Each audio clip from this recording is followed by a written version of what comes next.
现在时间是2点10分，我们要出发前往死马点州立公园啦。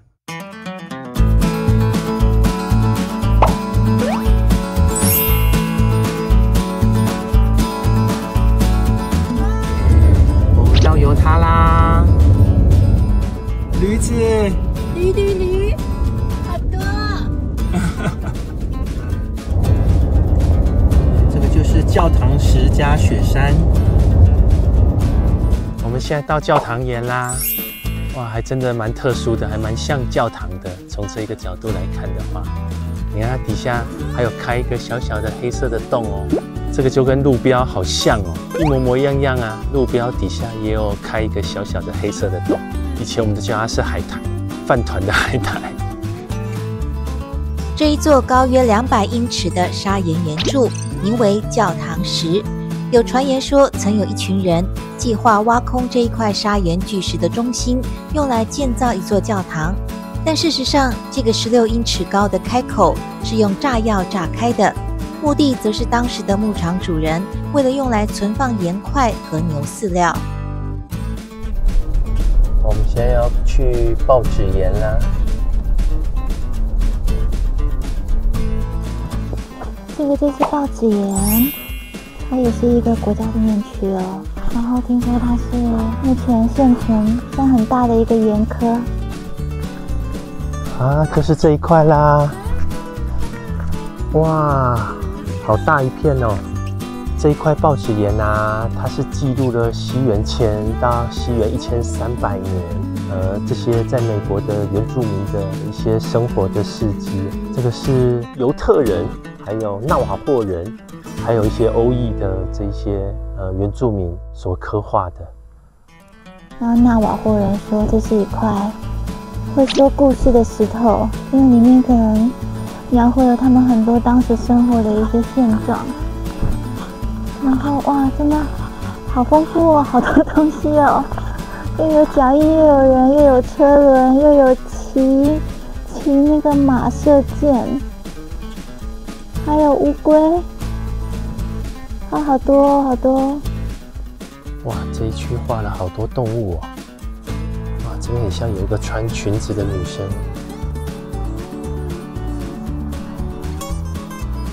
哇，这边有人在射bison。这边有蛇哎，比较特殊的有蛇。你看这边还有长角的鹿。为什么他们的脚趾头是6根脚趾头啊？好特别啊！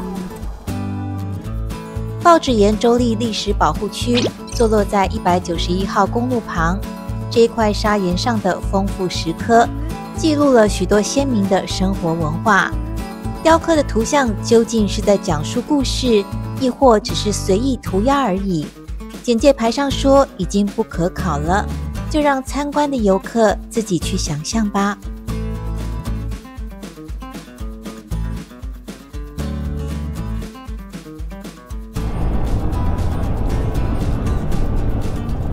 Wilson Arch， 我们要到了哦。我们现在来到 Wilson Arch， 我们走上去看看。哇，这就是 Wilson Arch。前面这个就是威尔森拱门，我们错过它好几次了，这次经过刚好可以来拍。哎呦，哎呦，哎，到啦！哇，好壮观啊！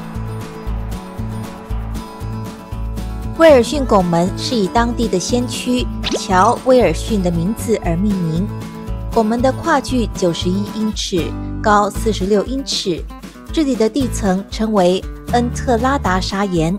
冬季裂缝中的冰在沙漠的酷热下融化，然后风将松散的颗粒吹走，最后只有独立的岩脊得以保留。空气和水继续不断侵蚀这些岩脊，直到大块岩石滚落下来，就形成了威尔逊拱门。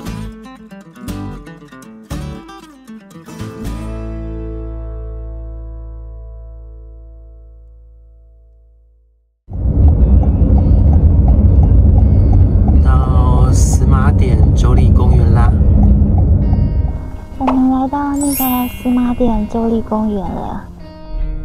哇，犹他州州旗耶，好难得看到犹他州州旗哦。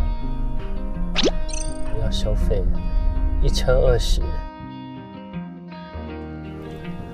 这个就是在司马典州立公园的游客中心的地下室，就有一个就是展示以前司马典的历史啊，还有一些文物。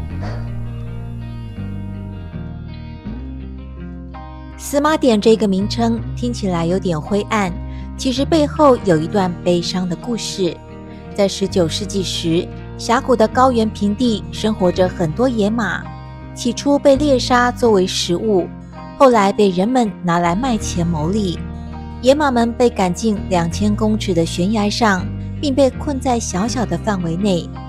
好的野马被卖掉了，剩下的野马没人管，也没人放生，导致野马们被活活渴死。这也是司马典名字的由来。对啊，我们现在要走去司马典的 Overlook 啦，大概走一小段就到了。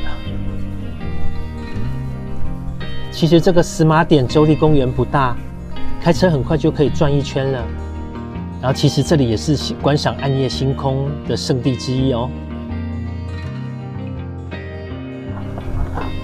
它这边又是两边都可以走去看分别的那个 Overlook， 然后好像是右边这一个才可以看到比较完整的像鹅颈湾的那个景观哦。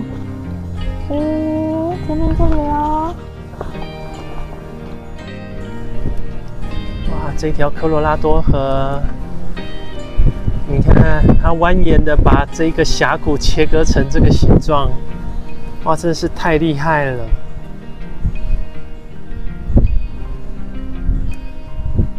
司马典州立公园啊，它地处一块南北狭长的高地，然后这个科罗拉多河在高地的脚下蜿蜒流过，然后从这边流入西南边的峡谷地国家公园。然后你看它的形状像一个葫芦一样哦。司马典啊，也属于大峡谷类的地质结构。然后你看这个平坦的高原上啊，突然出现一个断层下陷，然后就像是真实版的山崩地裂一样。然后不走近看啊，根本发现不了里面竟然这边有这个这么长这么深的一条裂缝。司马典峡谷啊，可以算是地球上一个最美丽的一条伤痕。你看，望着峡谷这边这些很奇怪的巨石，还有深不见底的河谷，哇，就觉得大自然真是神奇啊，而人类真的是太渺小了。哇，你看这台小车子像蚂蚁一样。哇，他们交汇了，过了，耶！哇，放大之后就像蚂蚁一样。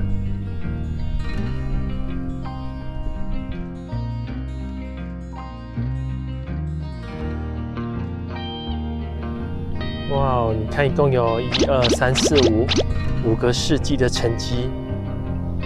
地质的沉积，就在这里。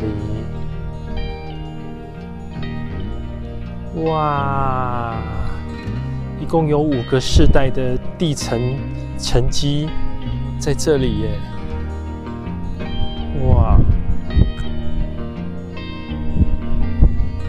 这里也蛮漂亮的。哇，你看这个岩石像梯田一样，一层一层一层的。哇，真的好特殊哦！这个是古代海洋沉积的盐分，然后在蒸发之后，然后被其他的沉积物掩盖之后所形成的这个地层。然后太阳能蒸发时啊，看起来是白色的，那是因为氯化钾这个盐水的自然的颜色。如果看起来是蓝色的话，这个就是加上了蓝色的颜料，用来加速水的挥发。这个最终形成的盐，然后被加工成钾肥，然后用于植物的生长。